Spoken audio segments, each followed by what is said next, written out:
Hi friends, ಎಲ್ಲರಿಗೂ ನಮಸ್ಕಾರ. Welcome back to my channel. ನಾನಿವತ್ತು ಚಿಕನ್ ಮಸಾಲ ಯಾವ ರೀತಿ ಮಾಡೋದು ಅಂತ ಹೇಳ್ಕೊಡ್ತಾಯಿದ್ದೀನಿ.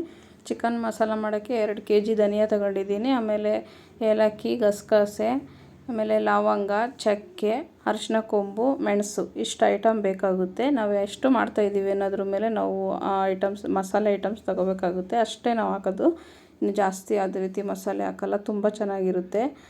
ಇದನ್ನು ಇಷ್ಟು ಐಟಮ್ಸ್ ತಗೊಂಡು ನಾವು ಚೆನ್ನಾಗಿ ಹುರ್ಕೋಬೇಕು. ಅದನ್ನು ಹದವಾಗಿ ಹುರ್ಕೊಂಡ್ರೆ ಮಸಾಲೆ ತುಂಬ ಚೆನ್ನಾಗಿರುತ್ತೆ. ಈ ಚಿಕನ್ ಮಸಾಲಾನ ಚಿಕನ್ ಸಾಂಬಾರಿಗೆ, ಮಟನ್ ಸಾಂಬಾರಿಗೆ, ಹೋಳಿಗೆ ಸಾಂಬಾರು, ಮೊಳಕೆ ಹುರುಳಿಕಾಳು ಸಾಂಬಾರು, ಯಾವುದೇ ರೀತಿ ಮೊಳಕೆ ಕಾಳು ಸಾಂಬಾರು ಎಲ್ಲ ಸಾಂಬಾರಿಗೂ ಹಾಕ್ಬೋದು. ತುಂಬ ಚೆನ್ನಾಗಿರುತ್ತೆ. ಕಟ್ಸಾರು ಅಂತೂ ತುಂಬ ಚೆನ್ನಾಗಿರುತ್ತೆ. ನಾವು ಹೋಳಿಗೆ ಮಾಡಿದಾಗ ಮಾಡ್ತೀವಲ್ಲ, ಅದು ಆ ಸಾಂಬಾರಿಗೆ ತುಂಬ ಚೆನ್ನಾಗಿರುತ್ತೆ. ಎಲ್ಲದಕ್ಕೂ ಹಾಕ್ಬೋದು. ಆಲ್ ಇನ್ ಒನ್ ಅಂತಲೇ ಹೇಳ್ಬೋದು. ಈ ಥರ ಚೆನ್ನಾಗಿ ಹದವಾಗಿ ಹುರ್ಕೊಂಡು ನೋಡಿ ಮಿಕ್ಸ್ ಮಾಡ್ಕೋಬೇಕು. ಎಲ್ಲ ಪ್ರತಿಯೊಂದು ಏನು ಮಸಾಲೆ ತೋರಿಸಿದ್ನಲ್ಲ ನಾನು, ಅಷ್ಟನ್ನು ಹದವಾಗಿ ಹುರಿದ್ಬಿಟ್ಟು ಈ ರೀತಿ ಮಿಕ್ಸ್ ಮಾಡ್ಕೋಬೇಕು. ಅದು ಆರಿದ ನಂತರ ಮಿಲ್ಲಿಗೆ ಹಾಕ್ಸ್ಕೊಂಡು ಬಂದು ಪೌಡ್ರ್ ಮಾಡ್ಕೊಂಡ್ರೆ ಆಯಿತು. ಅಷ್ಟೇ. ಅದು ಜಾಸ್ತಿ ಪ್ರೋಸೆಸ್ ಏನಿಲ್ಲ. ಇಷ್ಟೇ, ತುಂಬ ಈಸಿಯಾಗಿ ಮಾಡ್ಕೋಬೋದು. ಎಲ್ಲರೂ ಮಾಡ್ಕೋಬೋದು. ಈ ರೀತಿ ಹೋಮ್ ಮೇಡ್ ಚಿಕನ್ ಮಸಾಲ ಅಂಗಡಿಯಿಂದ ಹಾಕೋದ್ಕಿಂತ ತಂದು ಈ ರೀತಿ ಮಾಡೋದ್ರಿಂದ ತುಂಬ ಚೆನ್ನಾಗಿರುತ್ತೆ. ನೋಡಿ, ಮಿಷಿನ್ಗೆ ಹಾಕ್ಸಿದ ಮೇಲೆ ಯಾವ ರೀತಿ ಆಗಿದೆ ಅಂತ. ಪುಡಿ ತುಂಬ ಚೆನ್ನಾಗಿ ಬಂದಿತ್ತು.